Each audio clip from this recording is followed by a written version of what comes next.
Good evening, everyone, both here in the auditorium as well as online. As I mentioned earlier, we are nearing towards the end of the second day of our spring school, and we are about to have a discussion that is really close to my heart and that I'm really excited about. So when we were putting together this school, as I already mentioned, we were having discussions on what we would find useful as an early career researchers or PhD students. And the first thing that came to our mind was, okay, we would like to hear personal experiences of people coming from different backgrounds or at different stage of their career. So this is what we did, and we have a really interesting guest here. From far right, we have Přibylová over there. Then next to her is Eva Svatoňová, Geoffrey Dierckxsens, and then my dear colleague Chantal Martin-Soelch. I mean, it wouldn't be me if I wouldn't sort of make a little misstep. So anyway, Chantal's going to correct me later on. So what we're going to do at the moment is that we will have an hour or so panel discussion between our panelists, and then we will open the floor to questions from the audience. But in case you would have some immediate reactions, feel free to raise your hand as well. So firstly, I would like to ask our panelists if they could each one of them briefly introduce themselves and then tell us a little bit or reflect on what they find the most rewarding and the most challenging part of working in academia. And we will start with Marie, if that's okay. It's okay, thank you. So my name is Přibylová, and I'm here on behalf of the Czech Association of Doctoral Researchers. And otherwise, it would be a bit funny to have me speaking about how to make it in academia, because I don't know, to be honest, but I'm here on behalf of our association, so that's a different story. I finished my PhD last year, and I did it in interpreting studies, more precisely. And I would love to break in cultural or social anthropology if ever possible, but that's just a side remark. And what I find the most rewarding about being in academia is that it allows you to really think deeply, to question things, to, act on your, not doubts, but question things. And I think this is something that is not very well accepted in real life, but in academia it's something that you really have to do. And then also there's a certain contrast between what I do as a profession, because I'm an interpreter, so I do both research or academia and interpreting in practice. So interpreting is actually a reproductive, activity, while being in academia, researching something is creative, so that is important for me. And also, I think what I find very fulfilling or rewarding or important is that science gives you tools or how to approach the world, obviously. So I'm sometimes wondering, how can you even think about the world or speak about things and the world without having definitions, without understanding how things work? So this is something that science gives you. So obviously this benefit applies to everybody, not only those who are in academia, but that is something that actually attracts me to academia and to research. Okay, thank you very much. And now to Eva Svatoňová. I'm Eva Svatoňová, and I defended my PhD 2 years ago. I wrote it at the Aarhus University in Denmark, and then I sort of moved back to Prague, where I got a postdoc position as a researcher in a project, in an interdisciplinary project. But at the same time, now we're coming to the challenges, I also got an offer of a job in Copenhagen, so I was sort of juggling 2 postdoc jobs back in Denmark and also in Prague, which is my home country. And last October, I got another job, so now I am an assistant professor at the political department at the Department of Political Science at the University in Ústí nad Labem. However, I must say, when Vanda contacted me a few months ago, I believe the conversation was about, would you like to participate in a debate which will deal with struggles and challenges of academia? And I was like, yeah, I love complaining. I can go on for like hours. And then I saw the name of the panel, which is how to make it in academia. And I was like, I can't go there. I'm going to lie because I'm not sure I made it in academia. I'm still in the process of figuring it out and what I'm going to do. And if I will make it, I don't know. But I might tell you what I did, what you should not do, what was the mistakes I have done during the procedure of my PhD and maybe postdocs as well, and maybe what mistakes to avoid, which I have done personally. So, and what I find most inspiring about academia is that I love that I have the freedom to learn things about things I care about and to teach them to people. I think that's important, and the challenges, I think we will come to that later. Okay, brilliant. Thank you very much, Eva. And now, Geoffrey, please. My name is Geoffrey Dierckxsens. I did my PhD in 2015 in Antwerp, and then by coincidence I found a postdoc in Prague about 7 years ago, and at the moment that led me into a position. I'm directing an interdisciplinary research center here in Prague in the Institute of Philosophy of the Czech Academy of Sciences, which focuses on bioethics. So that fits into the topic of the workshop, of course. As for what I find rewarding in academia, I would say the research itself. So the fact that you can research and publish about things that you're fascinated, topics that you're fascinated about. Although that's also immediately a challenge if you're speaking about publications, I guess, because that's like getting so many through the peer review processes, so many rejections. That's not always easy. But once you get something published, it's always very rewarding. Also about challenges, I would say, at least for me personally, one of the biggest challenges was to find stability, like to find funding, continuously find funding to continue your career, and not only for yourself, but as a team leader, you're also confronted with finding funding for your team, so that comes on top of it. And okay, thank you very much, Geoffrey. And now off to Chantal. Okay, many thanks. My name is Chantal Martin-Soelch. There you go. I'm full professor for clinical and health psychology at the University of Fribourg in Switzerland. I'm also vice chancellor of the same university for education, continued education, and equal opportunities. So I don't know if I'm invited as a full professor or as a vice chancellor, but now I have just both sides. President.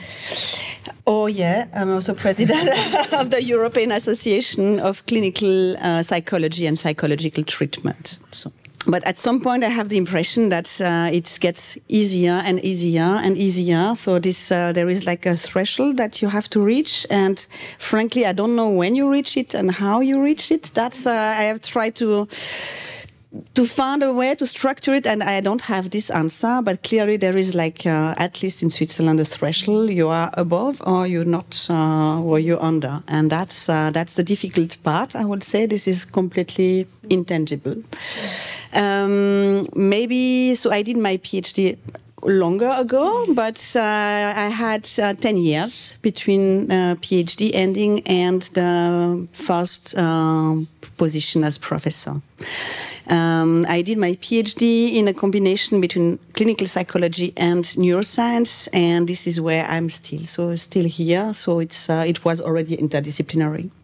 What I found the most rewarding in this in the academia world is actually the freedom, because you are paid to somehow test your ideas, hypotheses. The one you have, of course, you have to prove they are relevant. You have to prove they have impact. But still, it is your ideas, and this is a very where do you find that? I mean, this is just incredible. So I think it is great, and it also offers quite flexible work environment, so you usually don't have to be, or you don't have to be every day maybe at work. Home office was very usual in academia before home office and before COVID, so this is a very flexible environment. You can work, you have to produce, but you don't have to be there all the time, and this is quite interesting if you are away from your family, if you have family.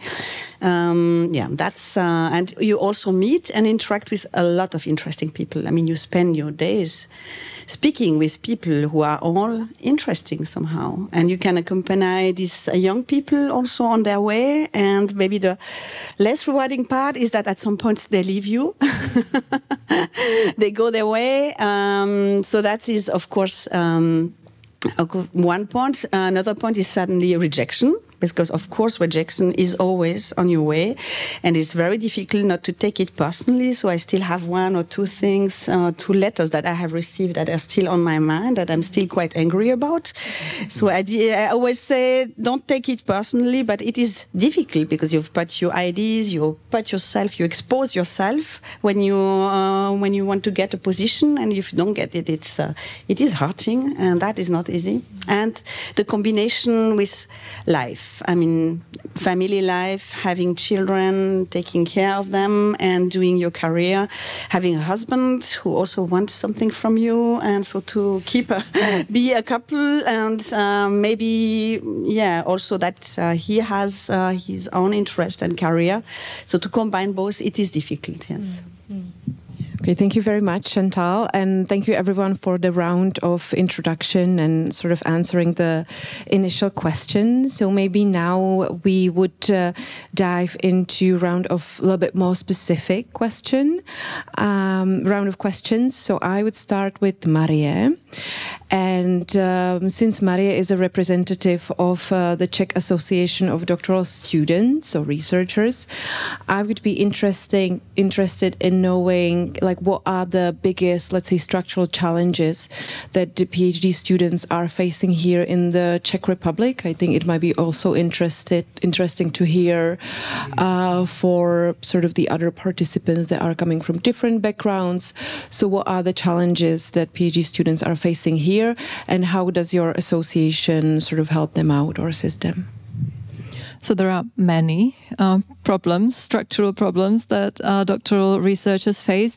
The first one is that they are actually considered students in line with the Czech law, which means that they are not considered economically active, which means that they're not entitled to all sorts of allowances, or they do not have, they do not enjoy the social security as much as employees do.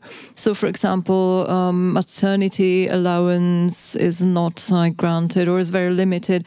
Also, when it comes to insurance, when it comes to work experience, because actually your PhD studies exceeding the standard period of time are not considered like active years, so they're not, calculated or taken into account when your pension is calculated. So, and of course, because we are students, we get a scholarship, a monthly scholarship or a stipend, which is very low. It does not cover the cost of living, like nowhere near.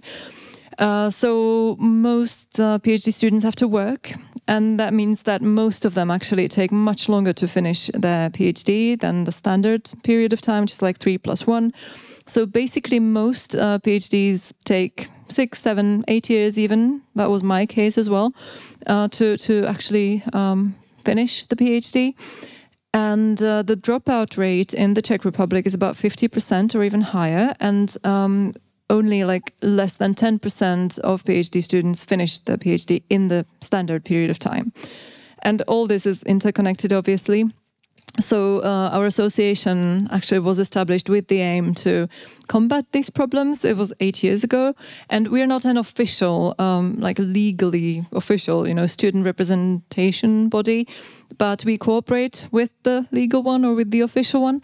And we work on many levels.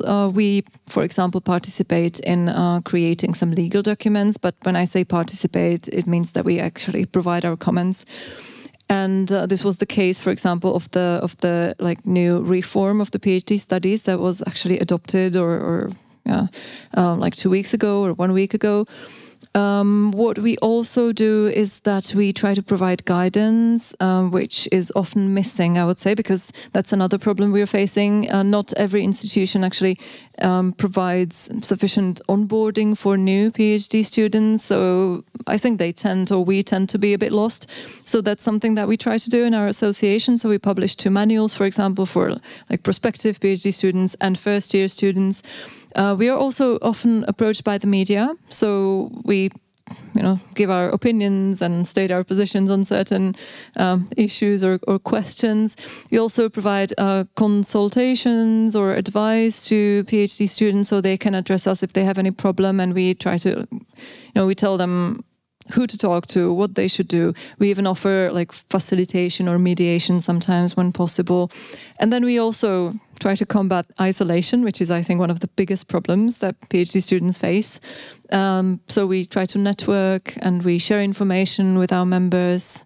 So yeah, and we organize workshops, for example, and we're happy actually to see that many institutions are interested in what we actually provide. So yeah, we're grateful for that. So that's what we do.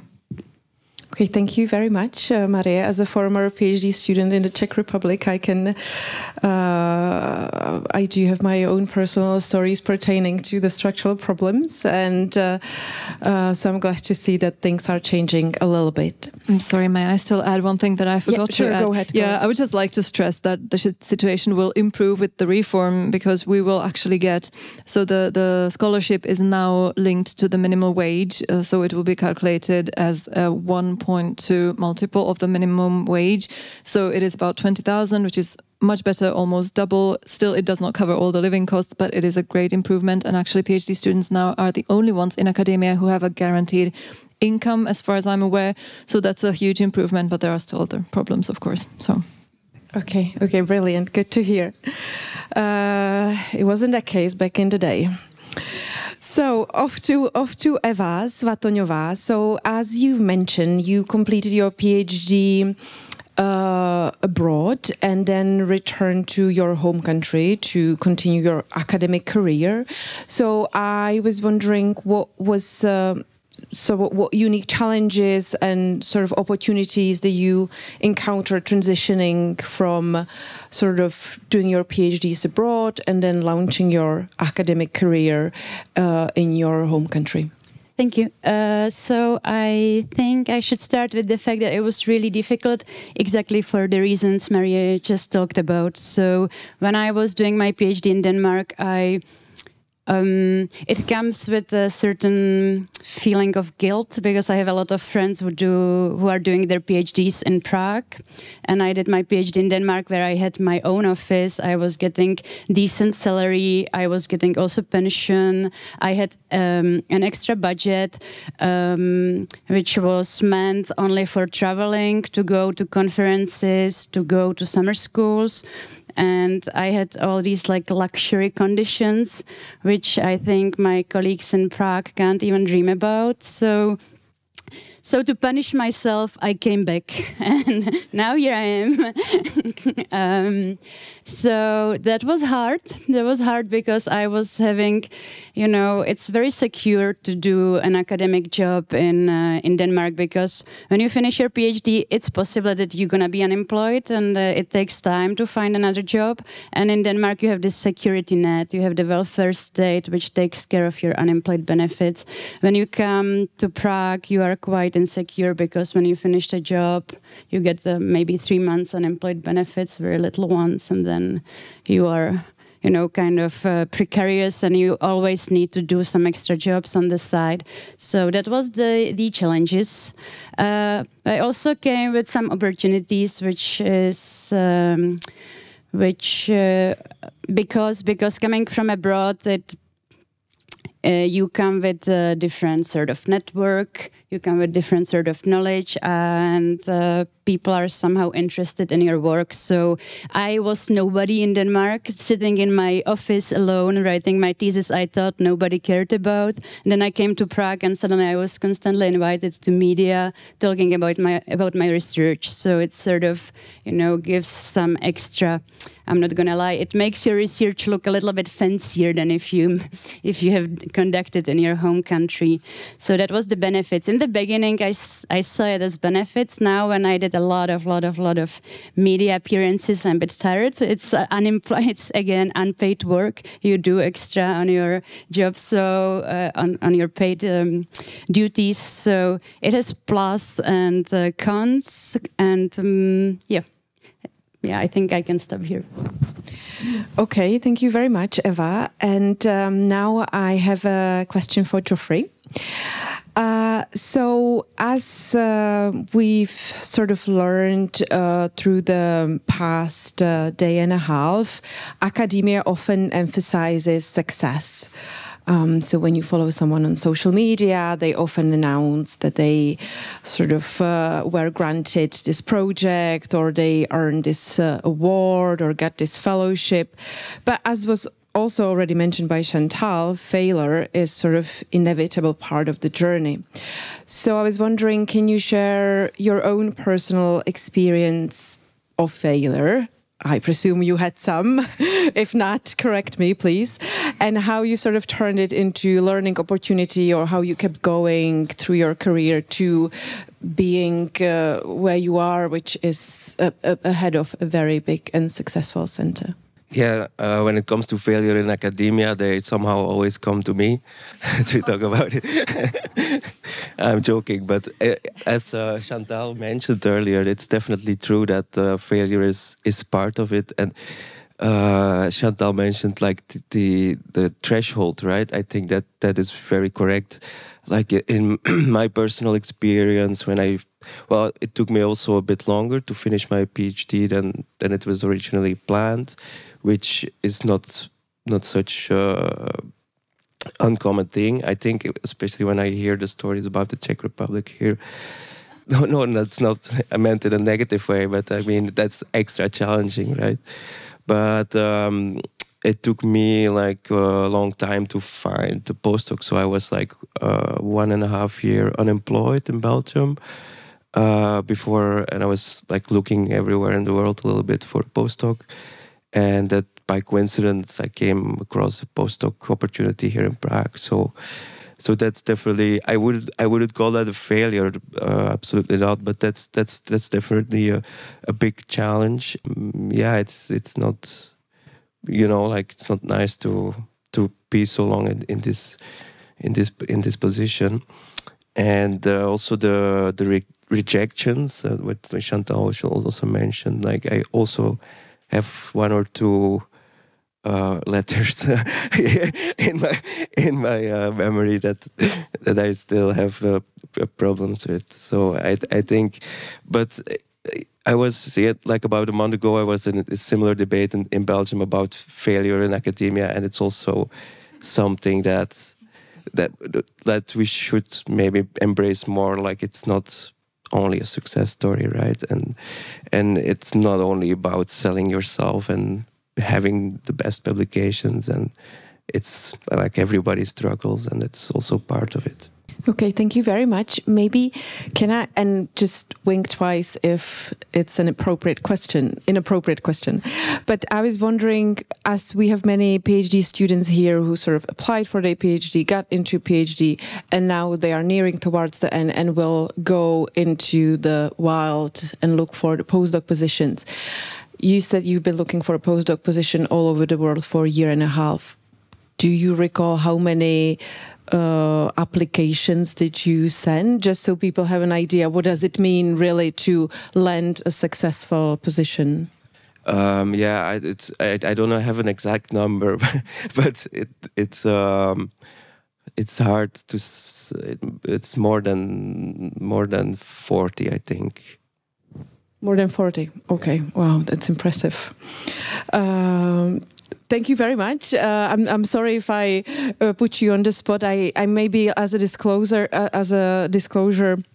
the way we came across Geoffrey and how we decided to invite him for the panel is that as a former member of the union, of the Association for Doctoral Researchers, I still received the newsletter, and there was a link to interview with Geoffrey, where he was talking about his experience of looking for a postdoctoral position. So that's why we invited him, and I'm sorry you have to keep telling this story again and again. Right. No, that's all right. It's only the third time. Yeah. Okay, thank you very much.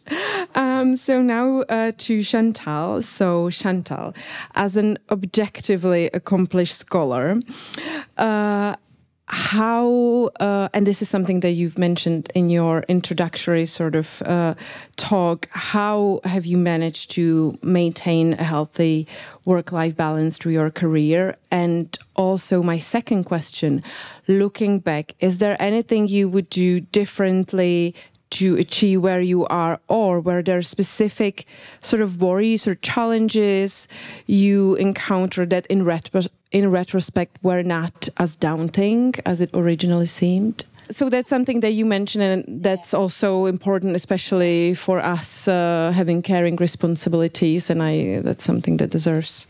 Well, actually, I did not. And so certainly I will not recommend because it is very difficult when you have young children and you are at the stage of your career where you have passed. Maybe I had the chance to have also a clinical background, so I could work in a clinic. So I was only involved in research, but it was like not limited in time, which is very different. So I work at the university, also limited. I went to the States, and when I came back, I had this position, so I could have stayed there. But at some point, I realized I cannot go further, and it was a medical environment. I was not a medical doctor, so it was not meant for me to make a career there somehow. And so I engaged in Switzerland. We have a so-called habilitation. This is what you need to get a professorship. And for this, it's like writing a new PhD, because you have to write a piece of paper, you have to have certain numbers of publications and so on. And I had to do this with the children. So actually, at the end of the day, I worked, and then I was at home, and then at 10 o'clock, I began again to write for this thesis and for this paper. I'm sure I'm not the only one. I'm just telling this, and I think this is clearly not healthy, and that shouldn't happen. I also had then really health problems, which I think happen at that time. So when you live like that, because you have like 3 lives, and there is no way you can do that as a human. So I think don't do that, and certainly I will not do it again. So that is certainly something I would change, and maybe. Also, because then I began my professorships when I got one in a very stressed manner, because I had all that. I had to commute. I still had the young children and all this stress behind me. And it was also tenured. But first I had to prove myself 2 years before it will be or not tenured, so quite difficult. And then I was a very stressed person, and a very stressed model also for my team, which I think is not good. So that I will do very differently. I hope I'm not that anymore. Sometimes I know I am, but not in that, not that much, because this is a stress that I can handle. But it was too much, and then you have to be careful with yourself. I will say just take care, and maybe academic life is a long way, so you can also take breaks at some points. I did that too, so there were times where I was less productive. I was taking more focus on something else, maybe on my private life or professional life, which was not only academic, and that's okay. And even if you have a failure at some point, say you don't get the grants, and you try again and you don't get it, and you try again and you don't get it, and you try another one and it's not working. So it is hurting, and you have the impression the entire field of science in Switzerland is looking at you like a complete failure, but it's just you. So I can be quite open about this. Maybe it's easier for me, but you can just take back and think, okay, it's a long life, and maybe in 1 year, 2 years, everybody is going to forget about that, and everybody forgets about that. So because you're not the center of the world, so that's also easier. And then you can try again fresh, and just don't let that make you mad. Yeah. So that's something probably. Well, I did that in that way, and maybe I will take more time for my children. So if you are in this phase, it doesn't help. It's not changing anything, I think. So if you take some time more and you decide to make 1 year taking care of your family, it's also okay, because you still have time until retirement. There is a long time. Okay, thank you very much. Geoffrey, I seen you nodding when Chantal was talking about stress and work-life balance, maintaining the right balance. And you yourself were saying that it took you a bit of time to find stability, and we know that instability can be really stressful. So could you share with us, how did you handle that? What would be your tips to your younger self and younger researchers in the audience as well? That's a good question. Don't know. I think that it's true. What Chantal says, it's definitely true that you should not take it personally. That is very important, because all the rejections that you get, and some of the rejections, especially when it is like anonymous peer review or anonymous evaluation, can be very personal. Because the people who write it, they don't care, because they cannot be discovered who they are. So, so that happens. Yeah. But on top of that, maybe I think that you should. Maybe it sounds like a cliche, but you should not lose confidence in yourself. Like, and I mean it in a sense that maybe try to focus on the things that you are good at in the academic field. Maybe you don't have like top publications yet, but they will come later. And also when you apply for a grant or for a job, like try to highlight those things that you are good at, and there can be different things than publishing in top papers. So it can be like leading a team or management skills. It also counts as important. These kind of things, which are not obviously immediately into the success stories that you see everywhere. And also, I think what is important is try not to be afraid to reach out for help. Like it can help if you apply for a grant with other people together, right? So that you don't have to see it as your personal quest to go through the war zone alone with your sword and your shield. But it's also a collective effort often that research teams can be created, and you know, like these kind of networks are also important, I think. Brilliant. Thank you so much. Maybe now off to Eva. So Eva, you were mentioning that through your PhD, you lived through this sense of crippling guilt over how your counterparts in the Czech Republic are suffering. So I was wondering, maybe could you highlight some of the good practices that you experienced as a PhD student? Was there something that you would wish would be sort of transfer to the Czech Republic as well? That's my question one. And question two, I'm sure everyone is dying to hear about the missteps and the failures that you would want to recommend everyone to avoid, you mentioned earlier. So regarding the first question, what practices I experienced in Denmark that I would love to transfer to Czech academia?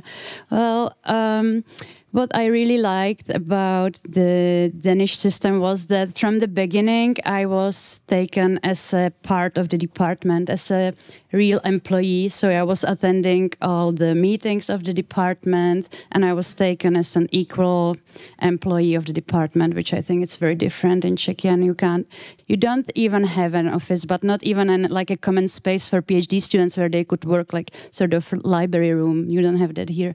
So I think that was important. Another thing, I am not sure if whether the people here are doing their PhDs in Czechia, but when you are doing a PhD in Czechia, you have this big so-called doctoral exam in the end of your studies, if I'm not mistaken, which is basically some general knowledge from your field. And very often we didn't have that in Denmark because you work on your PhD, so you are specializing yourself in a very specific subfield of your field, and you should focus perhaps you are more like encouraged to focus on your publishing, getting to know people in your field, instead of learning massive amount of information just to, please correct me if I'm wrong, because I'm not sure how the exam works, but this is what I believe it works. So I feel I would just cancel this exam altogether. I think it's useless. It's wasting time of the PhDs and taking the attention away from really important stuff. What I would recommend is that goes with what Chantal said. A lot of these are things which I saw in Denmark and I wouldn't recommend also. I just don't want to romanticize Danish academia. There are also practices that I didn't like. Unfortunately, most of them were brought by the internationals, actually, because the Danish people, they would come to the office at 8 and they would leave at 4 in the afternoon, and then they would have their life. And they were somehow satisfied with what they have done. They didn't push too much. So, and I saw my German colleagues coming to the office at 8 in the morning, leave it at 10 in the evening, and throughout the years, I have seen them being miserable, getting depression, burning out, taking a lot of breaks. Thanks God they could take like a sick leave, because you can do that in Denmark and you get paid. Good luck in Czechia.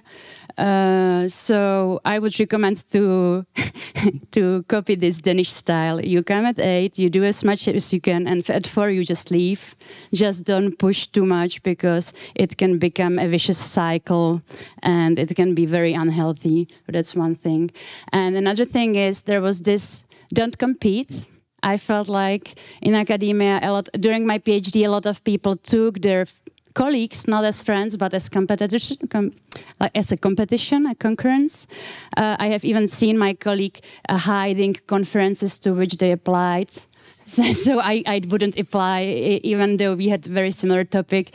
And, you know, you need people who know you are nice, because the social network is very crucial. And to be fair, all the jobs I got after the PhD were because somebody gave my contact, talk about my work, and it was because the people knew me and we had nice relationships. Very often you think you must be the best, you must have the best publication. I didn't have that.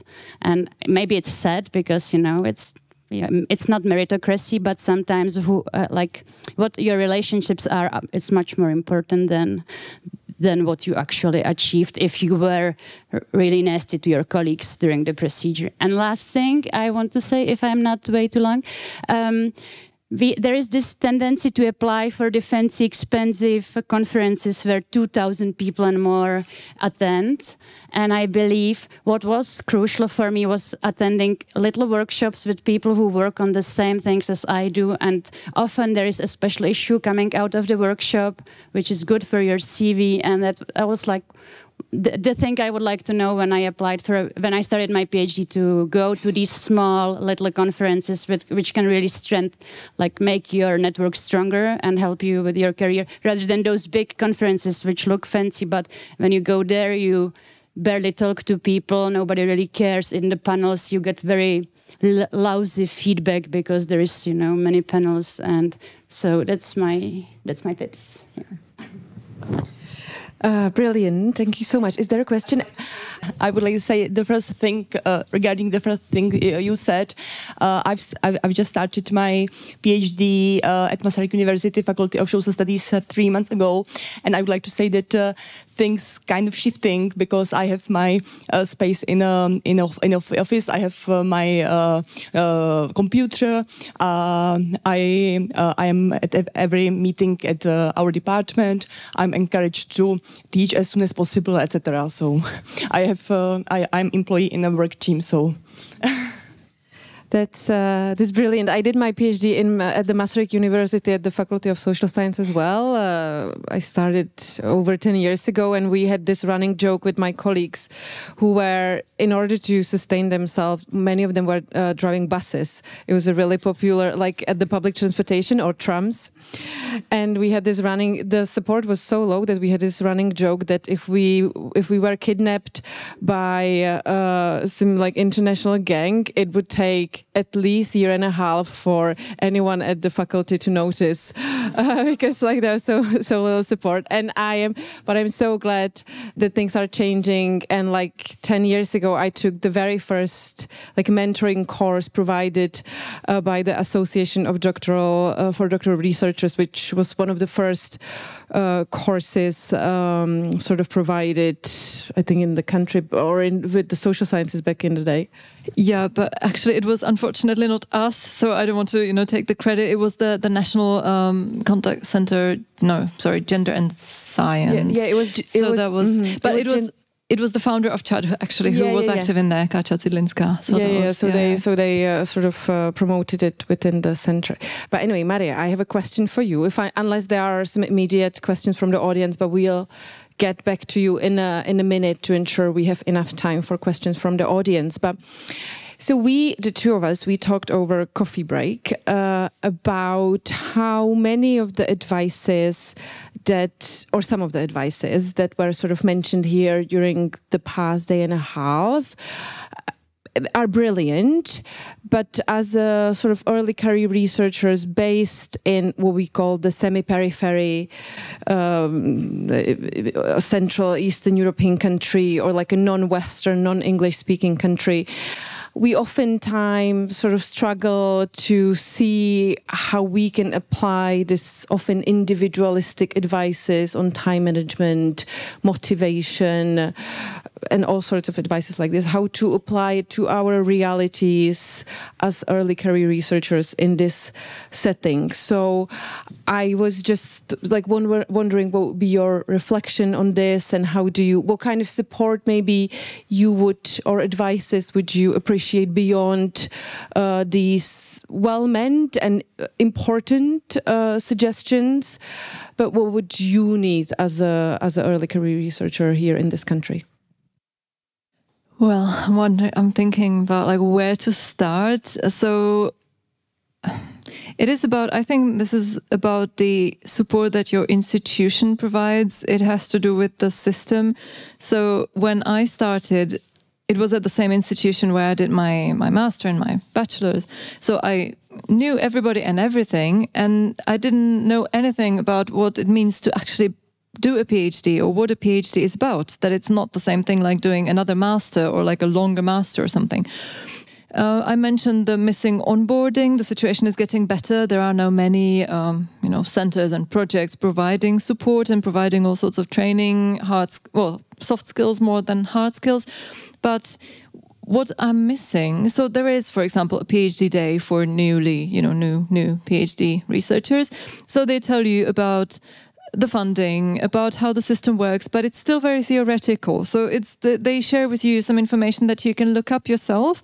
But what I was missing, and I can see it now, I never knew how to do it in practice. What is the first step? You see a list of funding, opportunities, but okay, that's nice, but what is the first step to take? What do I really do? Who do I get in touch with? So this is something that I'm missing. And it's, of course, it may be also my personal failure to maybe learn more about these things. I don't know. But it's this practical, guidance that I'm missing. And it I did not miss it that much during my PhD, but only now I'm realizing how much it was actually missing, because it is also influencing my, you know, career like possibilities or options or opportunities now, because I would like to catch up. You know, there are some things that I have missed and I would like to catch up with, but I'm thinking, isn't it too late? Because my PhD is already, you know, finished. I'm a doctor. I'm now in a vacuum, really. So I don't know. Okay, there are, of course, opportunities. There are things I'm considering, etc. But I think that I should have known more or learned more or focused more on some things during the PhD already. And that is a tip that I would really like to like share, or something I would encourage you to do, to really start thinking about your post-PhD career. So already when you're doing your PhD, just think about all these things you're going to need once you finish and once you want to continue in academia. So that means really going to conferences, building a network, understanding how funding works, you know, trying to make your CV as good as possible to be really ready for the next step. Because when I was doing the PhD, I was not really thinking that far, which is my mistake. I'm not blaming that on the system, but partially maybe, because I think I would have needed more practical guidance. But to me, it sounded like I should know, you know, these are things that everybody somehow knows, like common knowledge, you should know, nobody tells you because everybody thinks you know. So this is something I was missing badly. I don't know, I was maybe too vague, I don't know, but yeah. No. Brilliant. Thank you so much. So sort of one of the things that was mentioned several times here was like either mentorship or some sort of supporting younger early career researchers, or being supported as an early career researcher. So this is a question to all of you, and whoever feels like they can comment on that, please do. Have you ever either, or do you have some tips on either providing mentorship and guidance to younger researchers, or have you yourself received some sort of support or guidance that was really valuable and you think everyone should receive that sort of support or guidance or whatever? The floor is open. Please just don't talk over one another, one after another. Yeah, maybe I think one good way of like providing like support for young researchers is like this, is applying for grants that allow to create some kind of research team, right? That for example can open like a postdoc position, or more than one postdoc position, or PhD position. So I think that is something. I have this grant right now, like this, which is called Lumina Quarantur grant of the Academy of Sciences, and I found that very good for providing that kind of support for young researchers, which I think is important. Thank you. Any other, Chantal? Yes, it is not so easy, but I think it is also important to be in different networks. This is what I always say. You never know who is going to be important at any point of your career for anything. So some people might be in a board at some point deciding on your grant or on your promotion, and you met them vaguely in a workshop, and that makes the difference. But at some point there is always someone who is going to say, okay, yes, I know her, I know him, this is a good person. So this is important. And I think what you said, and I liked it very much because I also had that on my list, is be kind and have nice relationships with the people, because this is really what makes the difference. And there are rumors about you that you just don't control. And for some reason, if you sometimes say no to a duty or whatever, then it sticks to you and you just don't know why. And it goes from one committee, one board to the other one. So I was lucky not to be in this situation, but I also got the reproach during my life, that academic life, that I was not aggressive enough. And so I'm happy, because now I am this accomplished position that the people who were aggressive are not. So this is the proof that it helps not to be too aggressive, because at some point the people want to work with you, and if they know you are going to be a terrible person, even if you don't think you are, it is, or you think it is important, or you are assertive, but it is actually not what is important. important. So this is something I try to tell to my students. I also say take training. Just take them as much as you can, because they are the doctoral schools, all that. Just take trainings, have new methods, and connect with others. And maybe something that really helped me, but not at PhD, but later, and I will really urge you to do that, because that made the difference, is I took a communication training and how to become a professor. Very strangely, it was called like this. It was 1 week intensive communication training from how to write the CV, how to do the presentation, how to do the negotiation, how to speak with your committee and all that, and playing different roles, understanding the different expectations. And before that, I really had all my applications all rejected, and after that, I got 3 positions offered.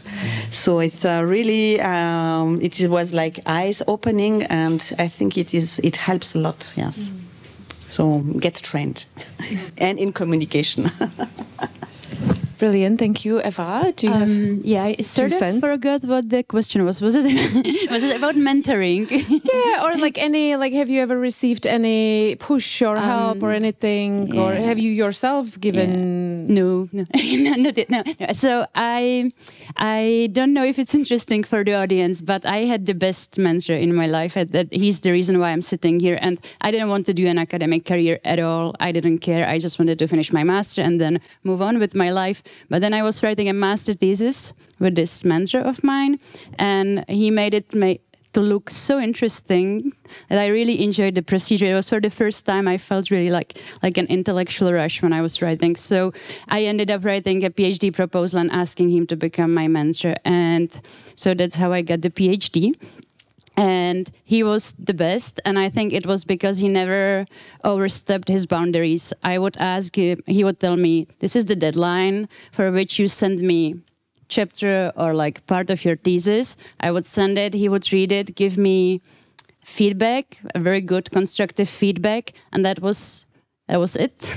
Like he never really, and then I had another mentor who was there for me more like mentally. I had 2 mentors. I had 2 co-supervisors, and she would be good for sending me to places. She was very good at networking, so I had very good combination. A guy who really understood what I was doing, and a person who knew what I had to do for the networking.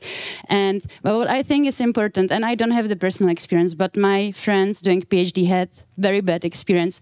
It's important to know what the supervisor should not do, or when they are doing a bad job, and when you should probably change and how to do it, because it's very difficult. It's very personal. Sometimes the departments are really small. It can hurt the feeling of the supervisor, and you should have some.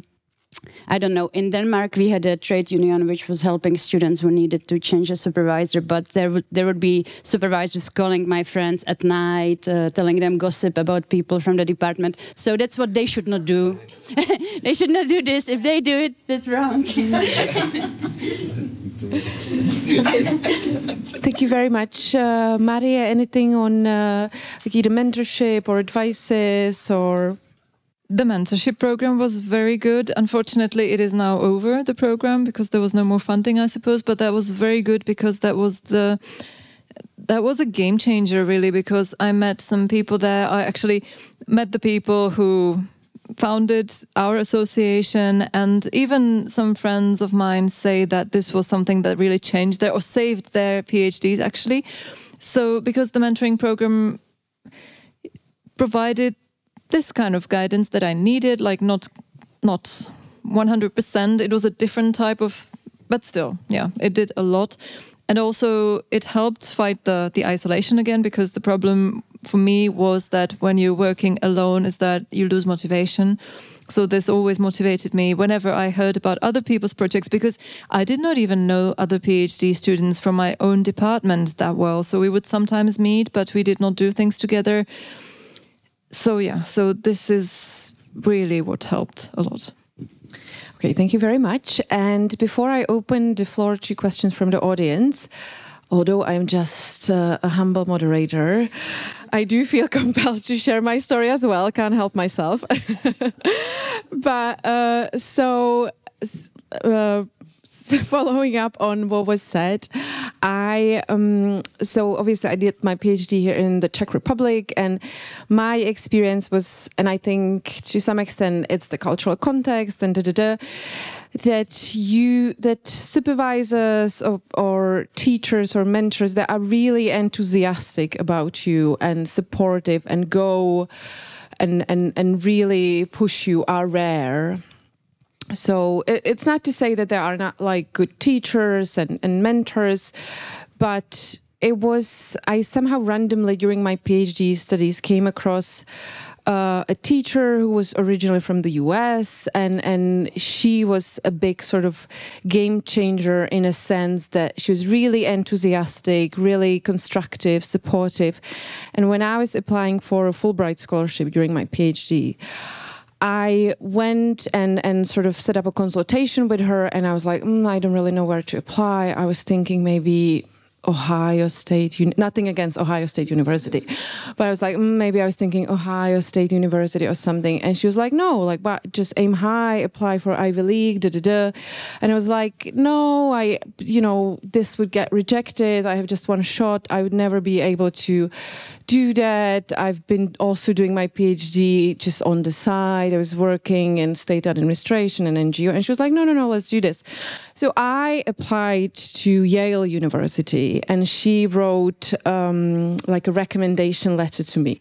When I read the recommendation letter, I blushed because it was like, she is the best student, most driven, And I was like, well, that's not really, it's a bit an overstatement, no, don't you think? And she was like, no, you're brilliant. Just send it over there. And I did, and I got in. And the moral of the story that I then went, and obviously I carried on my imposter syndrome to Yale University.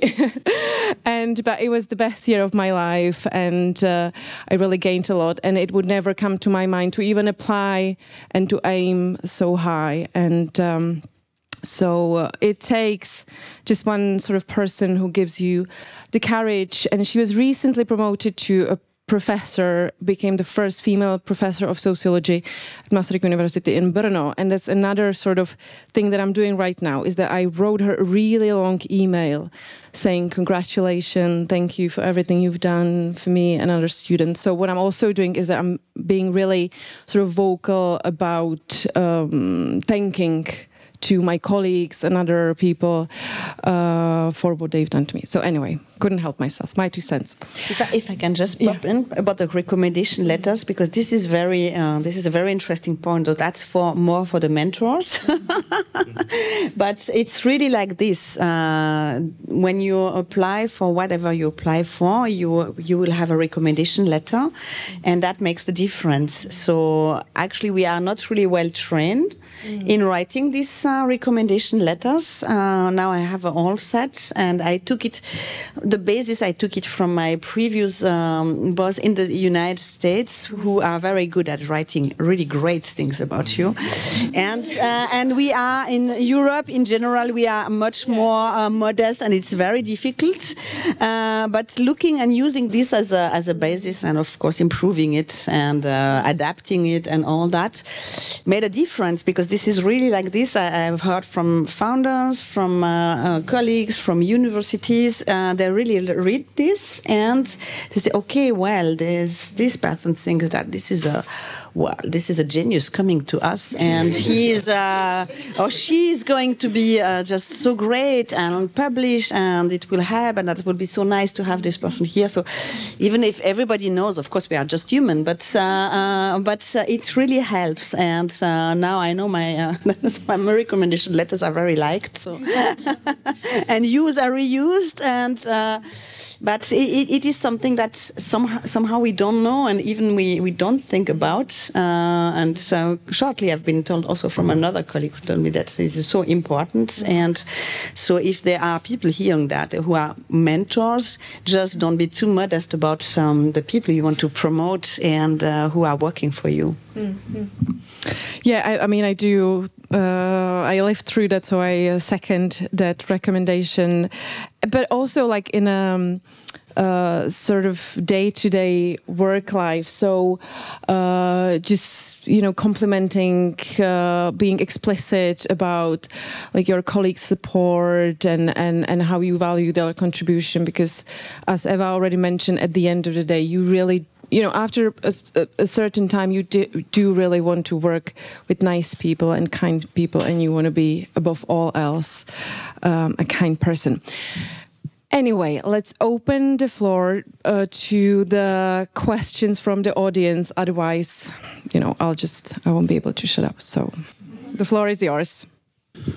Thank you for very good contributions you've given us. I just wanted to talk about the relationship between you being a PhD student and your supervisor. I know you were talking about you had, somebody was giving you that direction and stuff. What do you do in your case where you feel that, the relationship is not as you expected and it's probably not going to help you move towards your journey? How do you mitigate that? What are some of the, stuff you need to bear in mind to be able to kind of mitigate? Of course, you don't want to have a very bad relationship with a person, but when you see the trends of how things are unfolding, how do you mitigate? What are the things that you need to do? Yeah. Is it directed to anyone specifically, or the question? No, anyone. Just anyone. Answer, yeah. Okay. I can start. Because I don't know. This is recorded, right? This is indeed recorded. Indeed. This is live streamed. So I'm not going to talk about myself, but the experience of my friends. A friend? No, yeah, let's talk about a friend. As I said, I had 2 supervisors, and one of my supervisors was very good at telling me, this is a good department you should go to. She connected me with people, but I wasn't getting feedback from her on my work. That's partially because she was coming from a different sort of discipline, and she is some kind of like classical political scientist, counting women in the parliament, stuff like that. And then I was coming more from humanities, using like a discourse theory, and she wasn't really we were not really on the same vibe when it comes to the approach. The feedback from her wasn't very useful. So what I did was I would be contacting people who are experts in my field. And so I would have a chapter on historical chapter on development of feminism in Czechia, and I would contact a professor who was an expert on that to read that kind of chapter to get feedback from him. And then I would have another guy reading another chapter which was most like in his field, which sort of also kind of the job I got after the PhD was through the guy I contacted. I asked one guy to read my chapter, and then he invited me to be part of a project. So it sort of also kind of helped me with my career. But it was also good to getting feedback from people who are experts on different parts of my PhD. And I still have a very good relationship with the person I'm talking about. She's my friend now. I just didn't feel like I was getting useful feedback from her, so I decided to just go around and ask other people to help me with that politely, and she knew about it. I didn't go behind her back or anything. Just that was my solution. Let's assume that the relationship wasn't as you experienced, and their management style wasn't the style that would fit you. What would you have done in that scenario? So I was lucky that I was in Denmark again, so I can't talk for all universities, but in Denmark I would have a special person I could contact, meet with them, and they would help me to transit to another supervisor. So that would be very easy for me, but I am sure it's not that easy for everyone, and I can't recommend for people who are in difficult situation outside of Denmark, because I don't know how it works at their universities. But there should always be some sort of person at universities, and I think universities are working on that. Somebody who can advise you. Maybe you know better than me, actually. Yeah, if I may. So there's a new thing now called the supervision standard, and it's something that that is now actually will be an obligatory, part of the process. So universities will be obliged to have some kind of standard of supervision, which stipulates that, and we actually, gave our comments to that as well, and we as the association, and it stipulates that the supervisor is involved in the admission procedure, and you still should get in touch with them beforehand, so you see, if you are a good match or a good fit.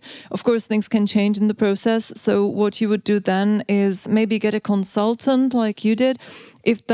If that doesn't solve the problem, then you can always escalate, to the board or to the higher, level.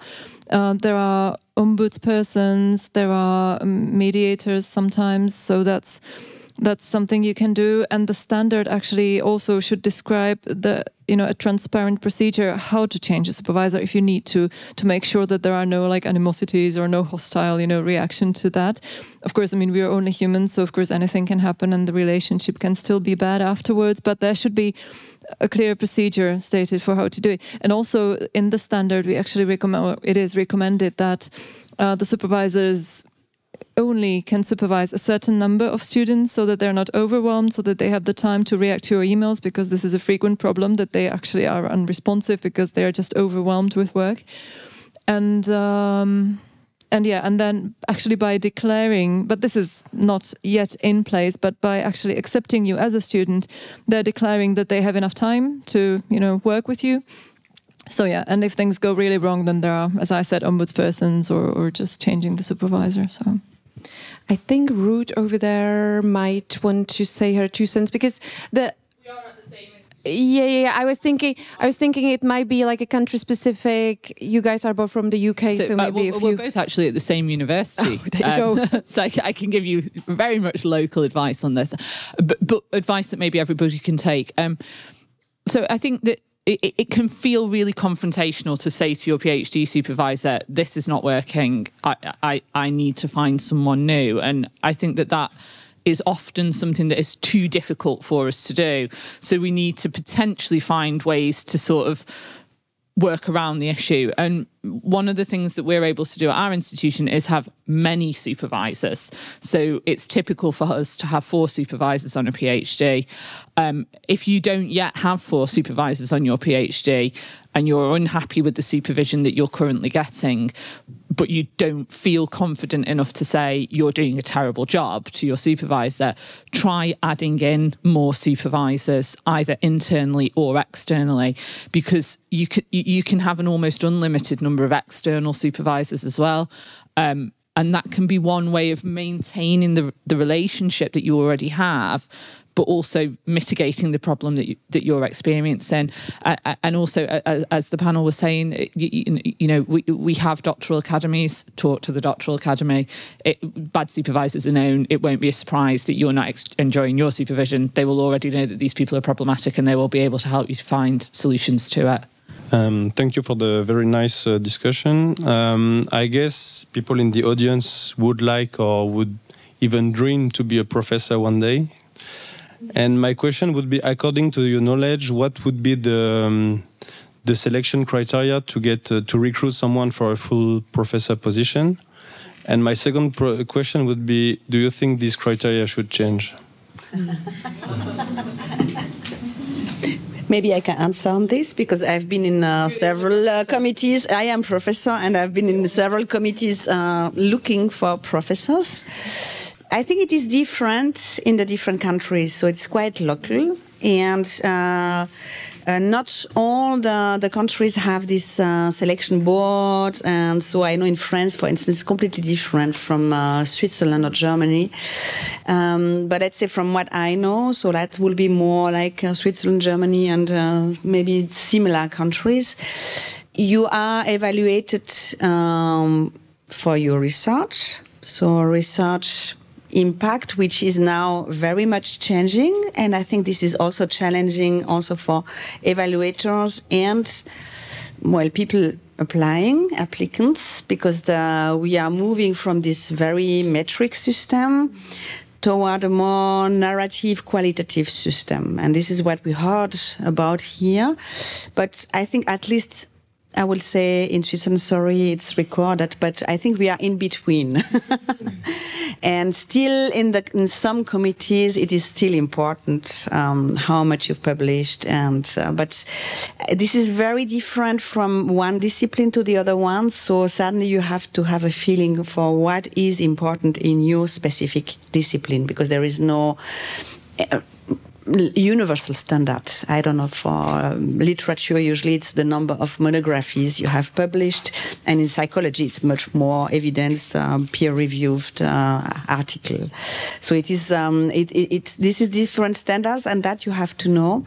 Very often, very important is getting third-party grants, competitive ones. So, like from the Swiss National Science Foundation or European ones. Here, I would say there are some which are more easy and other ones were more difficult to get. So it's certainly not bad to try to get one which is like easier, and so to get a feeling for what is easier and not, and maybe to have also first your own staff at some point, because then you can show you are not only self-centered, but you are also have the experience of caring for other and promoting other. Because when you get a professor, then you shouldn't be only focused on your own work, but you should also promote other people. And this is important. This is something that is evaluated. Other points is how you're going to be integrated in the institution. So are you going to come, or are you going to live very far away in another country and commute and being what we call the TGV professors? And so that's so this is this is, even if you have a home office, and I say it's very flexible and so on, but still there is they will expect you to be present and to make a difference and to bring something, and also engage in maybe administrative tasks. So this is what the management of the university will like you to do, and you all other colleagues. So if you show something that you have been involved, in Switzerland, maybe not unions, but in committees, and you've participated in boards, you've been representative of something, then they say, okay, well, this is someone who wants to engage. And all that together, and probably networks, because they will call some people knowing you and so on, then all this together will help. But you have to see the different standards and the international network. This can also help. And then to learn how to speak about you, and how to write such a letter that they say, okay, well, this is the person that we need. Mm-hmm. And this is where communication is important. Yeah. Geoffrey, you were nodding. Do you... Yeah, I was nodding because I was thinking about but Chantal mentioned the integration in the institution. I think that is something that is important to think about when you apply, maybe not only for a professorship, but also for a postdoc. Of course, it's not always possible to relocate, because these postdocs, for example, are short sometimes. So that's also understandable. But how to apply in such a way that you explain how you're going to engage with the topics and the activities of the institution, I think that is something which is sometimes underestimated, because that can be, for the people who are hiring, the difference. Like someone who wants to stay and not just comes for 6 months to publish a few articles and then goes away, but someone who is really engaged into the institution. So I think that's something important. So thank you very much for your perspectives. My name's Gareth Osborne, and I've just finished a PhD in children's immersive experiences. So during my PhD, I was really lucky to have 3 hosting universities in the UK, the University of Bristol, Cardiff and Bath. So seeing as the theme of these days is kind of interdisciplinarity, I wondered whether you could sort of share some advice about when you're trying to build publications from an interdisciplinary point of view, how do you kind of maintain a coherent research identity? I have one field which is perhaps stronger where I speak to, but I'm drawing in a lot of other fields as well. So do I just try to publish more strongly to my sort of first field? because they know they're going to be expecting to hear from me or to build on the last thing I did, or do I kind of go off and say the next thing I want to say to some completely new people who have no idea who I am, or, that kind of, because I think those journals are also, they're not too interdisciplinary. You get quite disciplinary again with your publication options. The journals maybe haven't caught up with this interdisciplinary theme yet. So any advice you could offer on that would be great. Okay, maybe since I have a interdisciplinary background, and I realized that maybe today much more consciously, I also had this problem.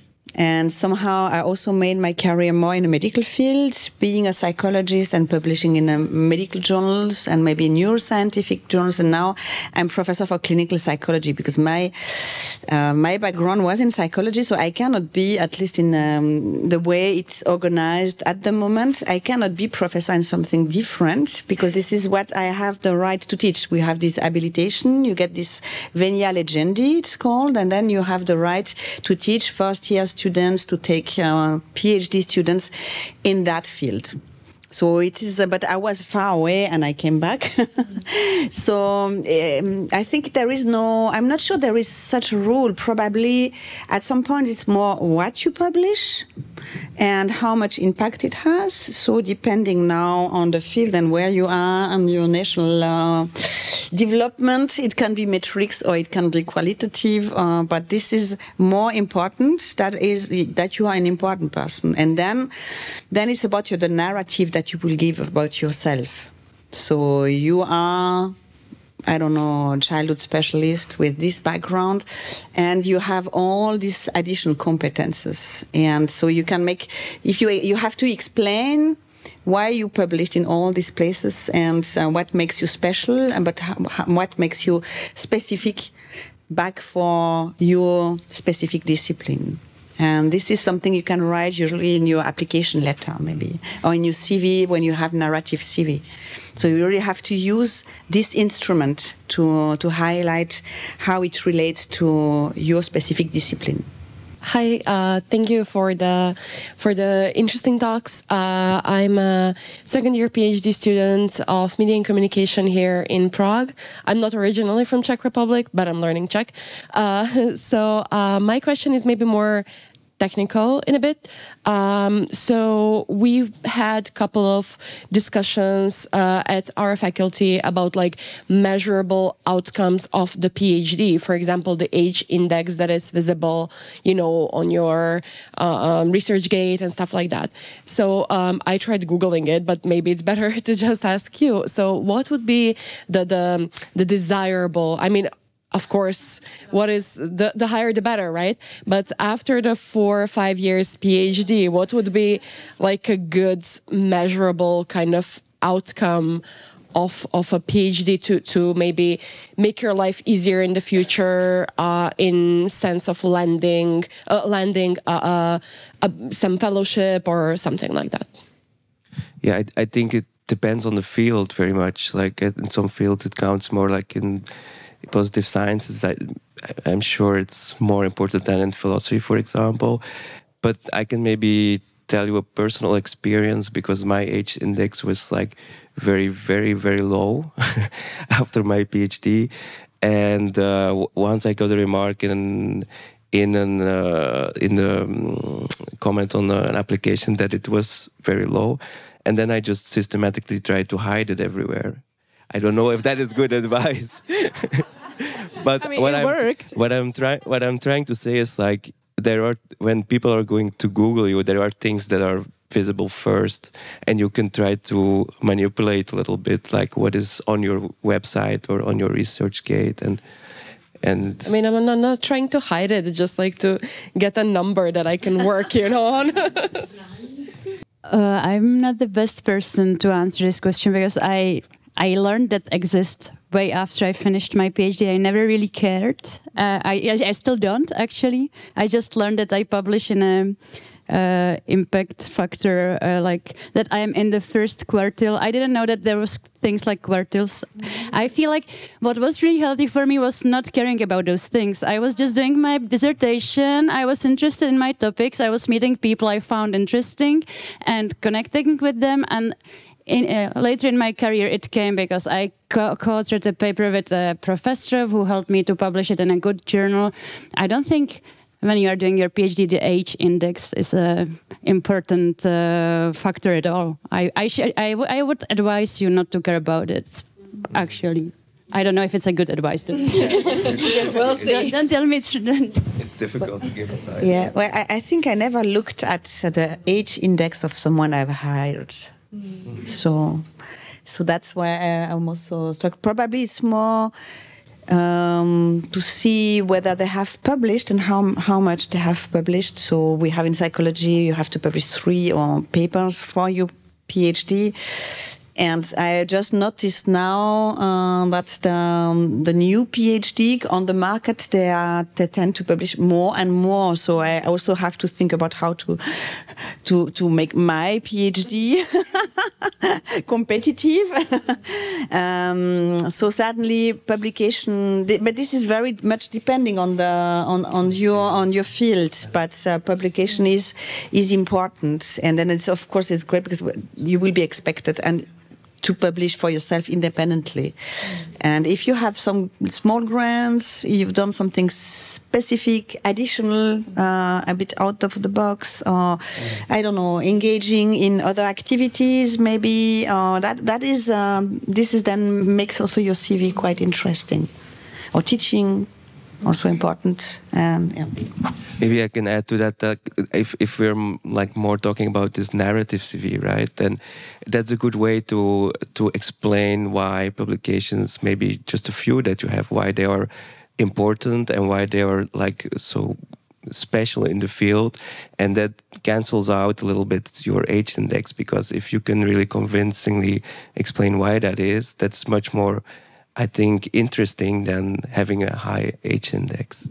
Like, sorry, just to come back, I didn't have the high age index, but why I got my first postdoc job was because they were specifically looking for someone who had the expertise on what I did my dissertation. And I had publications, but they were not like impact factor publications. They were chapters in books, so I could prove that I already published on that topic, but they didn't really care about the impact factor. They just wanted me to understand the exact subject we were studying in the project. Hi, thank you for everything you shared with us. I am Alžbeta Kuchtová, and I'm a researcher at Czech Academy of Sciences in philosophy department. And I was just wondering, because I see there are a lot of women in the panel.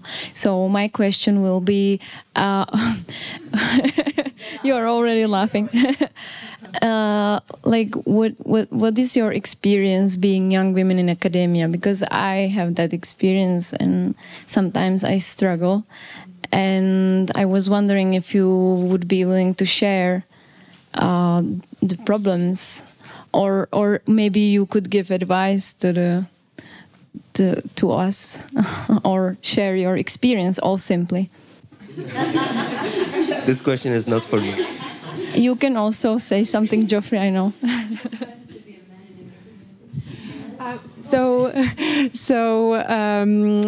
Does anyone want to immediately respond? I mean, thank you very much for the question. I think that's a really important and pertinent one, and I'm glad and proud that we have so many accomplished women here, and men, of course, but...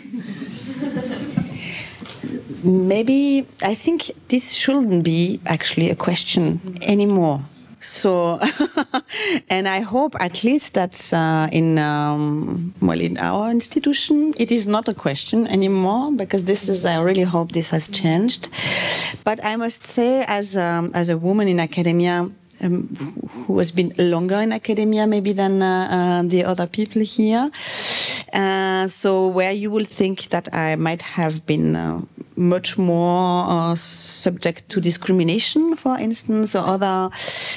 So I had experience of bad behavior against me, but it was never from my superior or from my hierarchy or from other people. But I must say I was probably very lucky. So it is because I always had male as superiors. It was like usually normal, but they were very very nice and supporting of young women, but in a really adapted way. So actually, I think it was even better for me than having a woman maybe as a boss. So I really had luck, but I know it is not always the case. That I'm very aware of, and I've heard it a lot. Of course, at some points, I would say at PhD was not a problem. After it got more complicated, and of course, I realized that. Maybe all the professors where I was working, they were all males. And this is, and that of course, maybe my colleagues who were also males, they had different relationships with these people. And there will be like maybe playing football together, having beers after work or whatever. That if you're not doing this, then you're not part of the club. And this is not so easy. I must say, I originally was lucky, but I know this can happen, and I have the impression this has changed because there are a lot of women now in academia, but maybe not. Maybe it's really in Switzerland, and that's this is a sad story then. Yeah. Eva or Maria, do you have? Well, me, myself, I've also been lucky, or maybe it's because my profession is very feminized one, or a lot of women in my profession.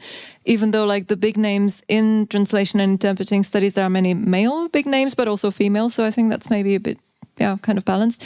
But in the association, we actually do get to hear some stories of like female researchers who, for example, had to give up because they had children and the project wouldn't wait for them, or, sometimes they simply did not have the choice, and there was nothing. So even if they maybe reached out for help, there was not much you could do, because if they do not want to really take it to some high levels or to court due to discrimination, there's not much you can do. So that's one thing. And then there was another thing. Oh yes, and then of course you do sometimes hear about harassment, but that's maybe, I don't know if it's more frequent in my field. But children, that's a question like childcare. Hello. So I was sort of lucky and unlucky. I was lucky because I was working on like feminist topics. So all the conferences I went to were attended by people who were either women or had feminist views. So were very, empathetic and nice.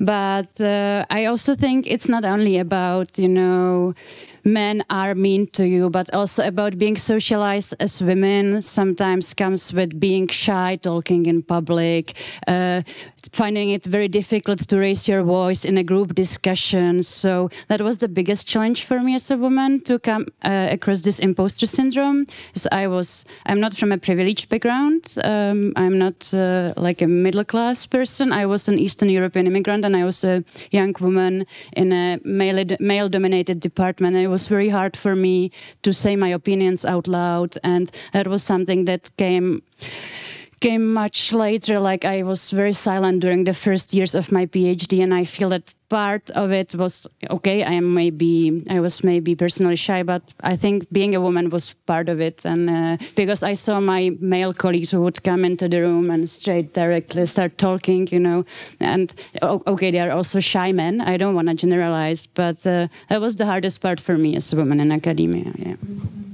That is maybe right. There is a way we communicate as women which is not helping, because then we tend to say, I think that, or so we begin to speak like apologizing for what we are going to say. And this is a way that where we are maybe raised, socialized, whatever, but it's really a different communication.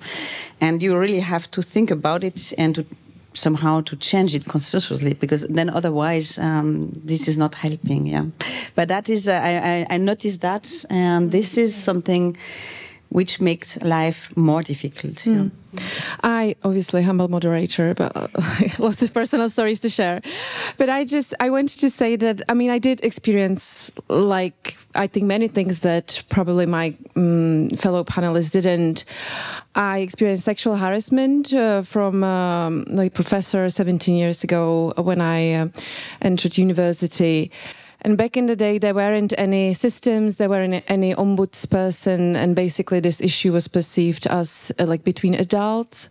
So you can reject someone despite the fact that that person is your supervisor. Or luckily, the things are changing, I would say, at least in the Czech Republic, hopefully in Slovakia as well, slowly but surely, that you do have systems in place where you can report inappropriate behavior, and it's very sort of is more frowned upon. Back in my day, there was this running joke that male professors were treating academia as Tinder premium, in a sense. It's changing slowly, surely. Hopefully the next generation won't have to deal with issues like this. But I also experienced lots of this like micro things that maybe someone else would think of as insignificant. So for example, when I was a PhD, I was opponent to someone else's bachelor thesis. And we went to the room with all my other colleagues, and then everyone was introduced by their title, like docent or professor or doctor. And I was introduced as Vanda, so in my first name. I was also often mistaken for assistant or like someone responsible for catering. So I do feel for how sort of this can be disheartening. And also now, as someone who has small children, I can see that it's yet another sort of challenge, sort of finding work-life balance, especially in an environment where there is not, or in a setting where there is not enough structural support or enough places in like kindergartens and things like this. So it is indeed changing, but I think that especially in Central and Eastern Europe, if I may generalize a little bit, we do experience some form of discrimination. And my advice, what I wanted to say, is that in order to overcome this, you have to find kind and supportive, brilliant colleagues. And I was lucky to find those. And I especially enjoyed working with supportive and brilliant women. So that's something that really keeps me going. We are, and men, of course, but women specifically, Ruth, Chantal, everyone else on the team. So unfortunately, we came to the end of our panel discussion. I'm saying unfortunately because I could go on and on because I think it's really interesting topic. Maybe my fellow panelists are quite relieved that it's over. But once again, thank you very much for all the inspiring questions from the audience. Thank you very much to panelists, Maria, Eva, Geoffrey, Chantal, for the inspiring discussion. And we'll see you tomorrow for the last stretch of our spring school, which will be a series of interesting interactive workshops. Good night.